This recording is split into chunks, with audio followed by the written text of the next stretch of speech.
लाइनों से संबंधित, उसकी भावना से संबंधित, उसमें अगर कोई कन्फ्यूजन है आप पूछ सकते हैं डायरेक्टर से। रीटेक देने से घबराइए मत। रीटेक आप जब एक्सेल करके परफॉर्मेंस देने की कोशिश में रहते हैं ना,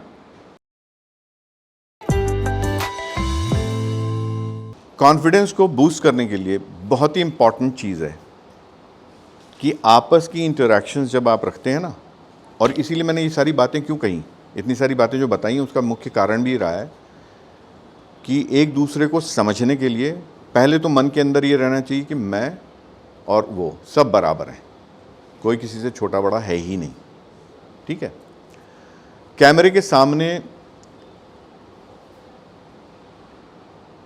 बहुत से लोग नहीं आ पाते हैं, आना हर कोई चाहता है।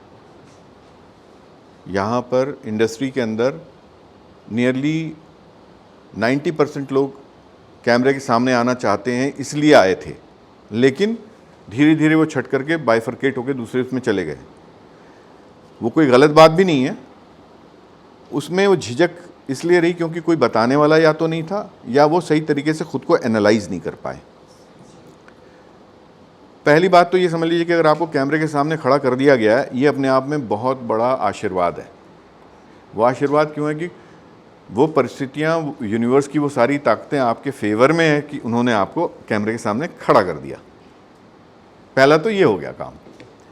अब रही बात उसके सामने परफॉर्म करने की, तो जैसा मैंने इस बात को वाइंड अप करते वक्त यही कहा था कि जब आप जीवन की अलग अलग आयाम को जीते जीते समझेंगे, और कभी भी ये मत मान के समझिएगा कि हमारे पहले स्टेज से ही हमको सब कुछ आने लग जाएगा, लेकिन जितनी भी प्रतिभा है, ये मत घबराइए कि लोग क्या कहेंगे। अक्सर प्रश्न उठता है, लोग क्या कहेंगे।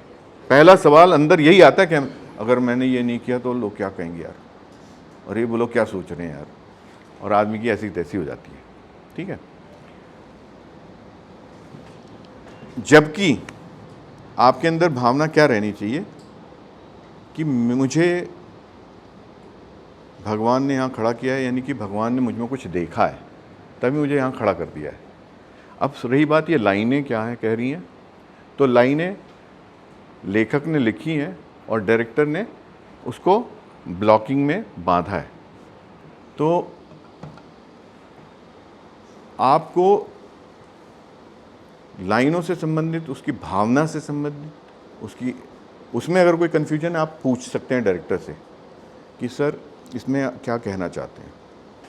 आप उनके साथ प्रैक्टिस कीजिए, और एक्टर का हक है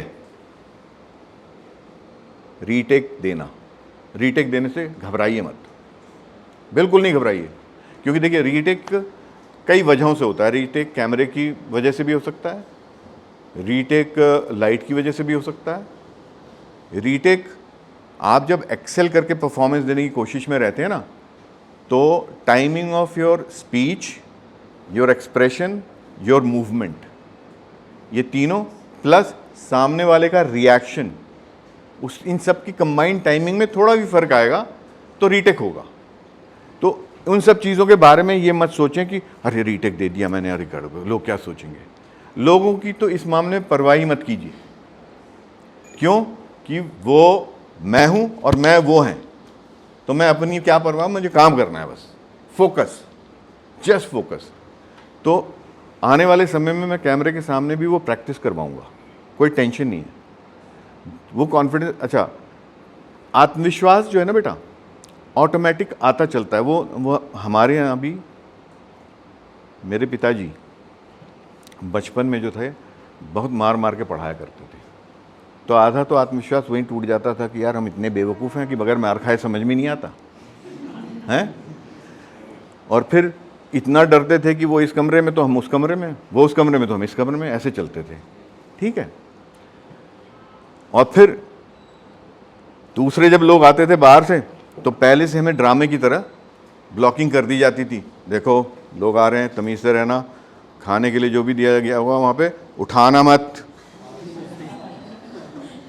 बहुत ठोकेंगे, बता दे रहे हैं हम, उठाओगे तो ना हम लोग अब पसंद कीजिए, बच्चे हैं भाई, पसंद कीजिए, है मुंह में पानी भी आ रहा है, लेकिन हम ऐसे ऐसे कर रहे हैं। और ना देख रहे हैं अंकल आंटी को कि कोई कुछ कहे। कुछ तो अंकल आंटी ऐसे आते थे खुद खा लिया, पूछा भी नहीं, मन में ये सोचते थे साला खा के चले गए तो। और कुछ होते थे बेटा लो, तो जब वो बोले बेटा लो तो बाप को देख रहे हैं। तो वो जो है पहचान लिए कि बाप को देख रहे हैं, अच्छा नहीं बेटा कुछ नहीं कहेंगे, डैडी कुछ नहीं कहेंगे, लो। तो अब बाप देख रहे हैं कि उनको राज पता लग गया है, तो बोले नहीं ले ले ले ले ले ले, तो ले रहे हैं चुपके से। तो ये सारी नौटंकी, ये सब ड्रामा अभिनय चलता था, निजी जीवन का ये अभिनय चलता था।